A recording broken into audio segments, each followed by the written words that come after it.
So I am Aanchal Saini, CEO, Flyrobe. Have spent last 10 years of my life building the rental fashion space in India. Starting as a lawyer, I studied law from MIT, worked as a lawyer for 7 years, learned a lot. Delhi High Court was my domain, used to do a lot of mixed matters, matrimonial, CBI, was a founding member at this place called Delhi Arbitration Center, which was founded by the government and the High Court judges. Learned a lot of things. So basically, net coming to what you would be interested in as a lawyer when I started up, I had my elements. Then these are the things that I want to learn, and then figure it out where all do I go to learn these things. For example, want to learn in a large organization, I want to work there to understand processes, SOPs, and all of those things. Want to work with an individual lawyer to be on the spot, last minute, one man army, all of those things. Then want to work with a drafting counsel to learn all the drafting work and how cases are prepared in terms of writing. So obviously, put that to whatever you want to do. Make like an elements, like these are the things that I have to do. Action plan, 2 years, 3 years, I have to learn all of these things. Then my story is unfortunately not like a very standard story that I was stuck in a very boring corporate life and I wanted to do something exciting. So kuch aur karte hain. No, I was loving what I was doing, excelling at it, loved law, could see myself lawyering for the next 50 years of my life. But started a business with two things. One, of course, the idea that rental fashion and how rental fashion, we realized women are mocked about. Closet is full, yet I have nothing to wear. Why? Because everything in that closet has been worn once. So, kapde बहुत सारे, I don't want to repeat it. That was the problem we thought we'd solve. Again, back to 2015. Flyrobe started 2015, 10 years ago. So one was this, and of course, second thing was in my head I thought, okay, as a lawyer, you're building up here. Every time you grow in life, it's all here. I wanted to sort of build an asset. So when I'm old, I can probably sell that asset and generate revenue out of it rather than keeping, like, if you're a professional, it's you who's the asset. So that was the idea to create an asset. So coming back to the journey, started rental fashion back in 2015, people didn't understand what we were doing. Absolutely. So this business, of course, when you enter a mindset change business, habit change business, where consumers are sort of not using an X service and you make them use it, it's a different sort of requirements that you require them. Like, for us, a lot of money was required to be brand building, awareness, spreading awareness. So that was a big challenge. And when I say monies, Flyrobe has spent about 100 crores in building the brand Flyrobe. So which obviously the idea was spread awareness, different kind of levels were involved. Initially when we started, we were completely doing Western wear on rent, but obviously we want to scale, we want to reach out the masses. How? Online. There's an app, the way food gets delivered to you in an hour, we were trying to do the same thing with clothes. 2 hours, you get a dress, and if you, for example, buying a dress for say 5,000, you're renting it for 300-400 bucks. So you're renting westerns then. Wear it, it's nicely packed, delivered to you, your size, the guy comes in, steam irons it, leaves it right there. You're spending a lot of money to get the user use our service, the rental service. And then it's taken away the next day. Next time you want to go out, you again do it. You are always experimenting with the market, how the consumers are reacting and all of those things. We realized over years, okay, coming back to numbers, our CAC, which is the customer acquisition cost, was 2,700 bucks to service an order worth 300 rupees. Obviously burning, losing money, but creating a market. Giving you an analogy here, when Ola and Uber started in India, you guys are fairly young to be remembering those days, but when they started, Indians were not used to taking cabs. हम लोग अपनी गाड़ी लेते थे, public transport was bus or whatever, train or whatever, and we were not used to spending money on cabs. Cabs was something which is privileged. So how, and like example, my dad earlier, taxi क्यों लूँगा, मेरे पास मेरी गाड़ी नहीं है, and he's like the first user, like गाड़ी नहीं चाहिए, I'll take a Uber and go. So what they did, super marketing, but of course money was involved. They started to send a Mercedes for a 5 kilometer run in 50 rupees. The young audience, the young office goers started to use Uber just for the fun of riding in a Mercedes and not really as a public transport. So imagine the kind of back end spend they must have done. So coming back to our journey, we were renting restaurants online, mobile app, website, technology, highly involved. We realized after a bit that Western wear market is very slowly growing. CAC, कमी नहीं हो रहा था. Customer acquisition cost is a very important matrix to measure in a new market how your product is performing. CAC कम नहीं हो रहा है. We're losing money, we're losing money. Then we realized, and again, think about this, go back to 10 years. So we realized how many super social people are there who are going out every day, they need new clothes. So we came down. Now the philosophy of the brand changed. Buy the basic, rent the iconic. Expensive clothes, you rent it out. Pivoted the product from westerns to ethnics. Reason? Ethnics, expensive. It's an asset worth renting. One time use, that sherwani or the bridal lehenga or the lehenga that you wore to your best friend's wedding, very expensive, worn it once, lies in the cupboard, you're not using it again. Of course, on this side, sustainability is a big narrative. So, if I talk about sustainability on this side, one garment, I would want you guys to just give a guess. How much water you think is consumed to make one ethnic garment? So, for example, if you're renting a garment, how much water are you saving in terms of liters? Any guesses? Speak, speak, speak. The light is hitting on my eye. I can't see your hands. Just speak. 5,000, no. 10 liters, no. Come. More high. The number is higher. It's more than 5,000. More than 10,000. 28,000 liters. 28,000 liters of water in one ethnic garment. If I give you a visual picture of this is like a residential swimming pool. That you swimming pool you see in societies. That much water is taken to make one garment. Coming back to business. 10 years ago, today you guys are still thinking about environment. Sustainability is a thing that all of us are conscious about. Given a choice between A and B, you would try to choose a prospect which is better for the environment. 10 years ago, people didn't care about sustainability. People cared about money. And I think that's how we hit the market right. We were telling people, save money and save the environment. You're also saving money, right? Investing in 5 lakh rupees on a lehenga, 3 lakh rupees on a lehenga versus renting it for 20,000, 10,000, whatever, and putting the money in gold or better assets is what you were doing. Now, the problem, we are renting ethnic wear online. Technology, very important, but renting ethnic wear online. Who is buying their wedding lehengas online, sherwanis? Even if you're buying an ethnic product like a basic lehenga for your friend's wedding, you are not renting it online. Online, very important. But then we realized we need to build stores for consumers to come see the product. And specifically our product, ethnic heavy, if you look at pictures, it doesn't do justice to it. You look at a western garment, it looks prettier in a photograph on the website than the reality. But it's right opposite for an ethnic garment. So we started building stores. 2017, we started to build stores. I'll pause you here and tell you, Flyrobe has been a journey of a king turning into poverty and then slowly reclaiming back that throne. That's how we've sort of come to today. So this happens, we open stores. Now comes the challenge of awareness, spending money, all of those things. I'll pause you here and tell you another story. I am not the original founder of Flyrobe. I founded a brand called Rented Pay. Flyrobe was the largest player in the country, number one. I founded Rented Pay. We were healthy competition. We used to talk to each other every 6 months. Technology was the core play. Flyrobe in terms of numbers was 10x larger than us. 2019, I got a chance to acquire Flyrobe.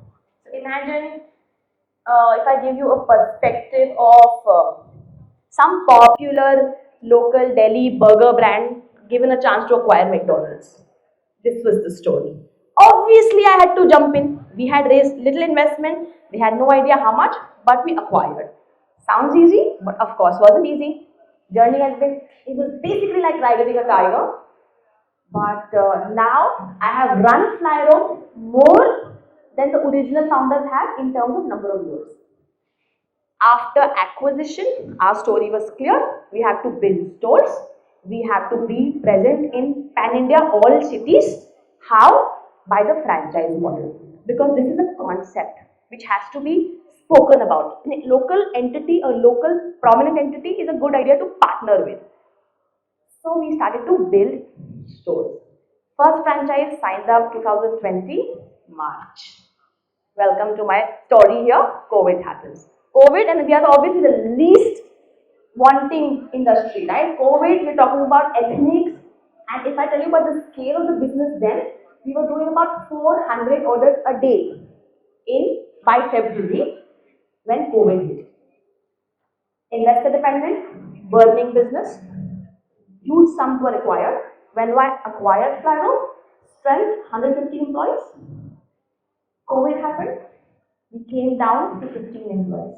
Shut every possible store, ran 2 stores. One company-owned store Delhi, one the first franchise Bangalore. The strength of the business is proven now.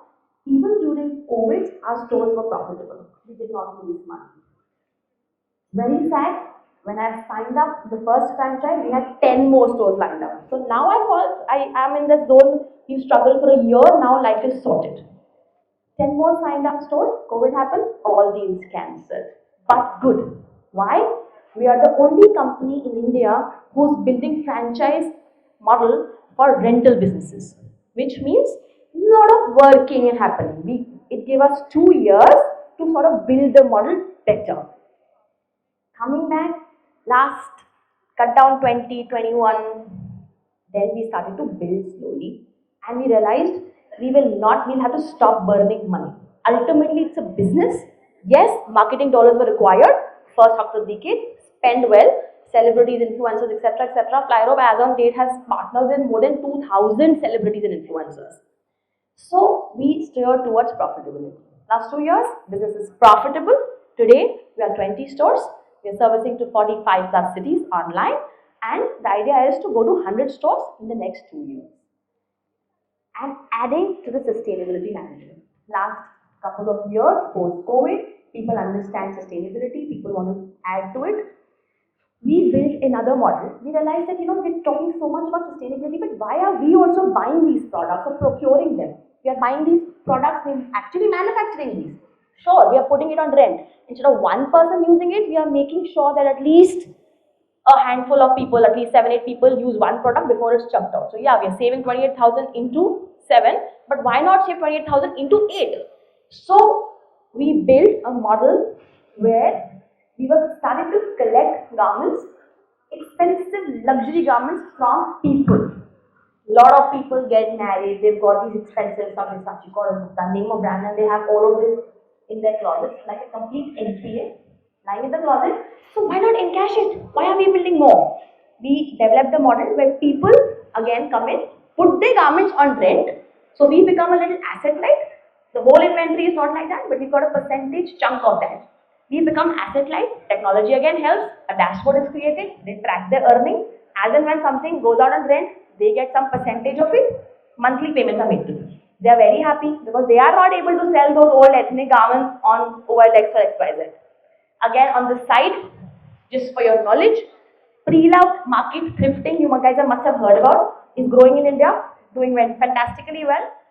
But rental space will never let the thrift stores go up.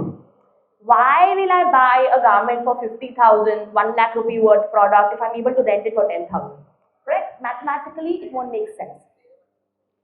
So all of these things led us to making a super model where we are sustainable, sure, more sustainable, yes, and then comes policies, challenges. So since when you're in a new space, everything is not structured, so you sort of figure it out, how to handle things, what happens next, Coming to what are basically the kind of challenges that we faced in our space. First challenge was building the website or the online portal. So, today if you want to start like a fashion website, what will you do? Look at the top guys, look at Agio, look at Tata Click, look at Mintra. See those things. Put your features together and make it a better version of it, right? But back then we had no precedent. We were completely starting from scratch, which meant if I just tell you like a simple chota sa example of what, and plus creating awareness as well. If I tell you chotu sa example of what really happened, day one of our launch, we launched the website at 4 p.m. By 7 p.m., we've received about 80 orders. And that time we're renting Westons. And we're like, my God, the whole Delhi is partying today. We've got 80 orders in a span of 4-5 hours, 3-4 hours. That's strange. And what we realized, 90% of those orders, people thought they bought it. They were not used to renting as an option online. So then we had to shut down the website, put rent everywhere, and then restart it. And back then, rental, when I say that perception of renting wasn't available, our customer care used to get these calls, मेरे बेटे को बैंगन बनना है, आप outfit दोगे क्या? And then it was a challenge for us to explain that we don't sell the Bengal outfits, we are like a wedding wear, ethnic, etc. kind of services. Stores really helped us change that perception. You enter a Flyrobe store, whether you're a man or a woman, the designer collection, the look and feel, we try to up that service. What is different? Are we the first ones in the country renting clothes? No. There were mom and pop stores everywhere, each and corner. You must have seen those shady shops. You will not even enter thinking unhygienic and all that. So we sort of changed that perception. How? Build stores, get designer wear, hygiene top priority. Saving money on laundry, dry cleaning, nowhere. Repairs, top notch. Products, top notch. If you look at our product range, Flyrobe as such, 1500 it starts, goes up to 1 lakh rupees rent. Depending on your budget, of course, you're a wedding guest, 3, 4, 5,000 rupees is your sweet spot. But whatever you're wanting is. As an entrepreneur, I have experimented everything under fashion in terms of renting. Renting watches, done that. Renting the Gucci, Prada bags, sure, yes. Sunglasses, jewelry, all of those things. Then ultimately found our niche in the ethnic space. Again, I am a big believer, market changes, people change, our consumer base changes.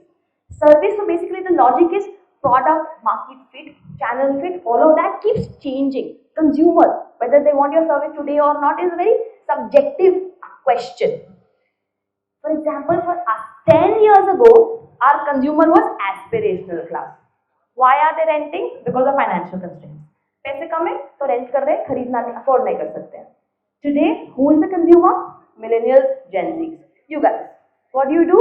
You have a lot of money, you want to go spend the money on experiences rather than ownership. Traveling, number one priority. Eating well, number one priority. Doing things for yourself, 100% yes.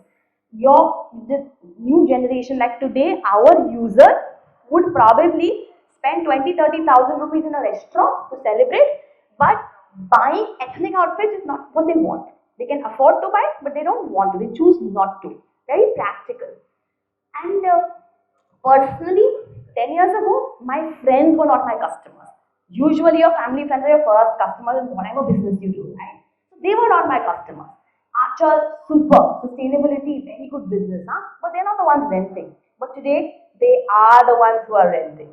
So, and honestly, this space is 10 years of change and patience and seeing how the market grows. So proudly stating today when the government is talking about, Ministry of Textile is talking about anything related to rentals, they call us, they ask us, what do you want the government to do? So we have that standing of telling them that these policies, recommendations, sustainability, etc. need to be built. Last year, my video with, of course, talking about rentals and sustainability was played at Bharat Tax, where Mr. Modi walked through the video, a 90-second video, a very proud moment. Shark Tank happened last year, season 3. We are one of the very few companies where we were invited by Shark Tank. Season 1, he said no. Season 2, he said no, because we were in that poverty zone then. So didn't want to take that story when you were thinking of doing 100 stores, but right now, तो 2 entity team में लोगे, इतने से लोगे, कितना revenue, इतना सा revenue. So said no. But season 3, again risky, you how you all know Shark Tank can either go here, there, very confident we are, but still went and pretty well, decently, it was good. So that's what has been happening with us. Lastly, I think I would like to end this with a short note on a recent book that I read. अभी शुरू ही करा है, first chapter ही था, उसी में से कुछ अच्छा मिल गया, so I thought I'll share with you guys.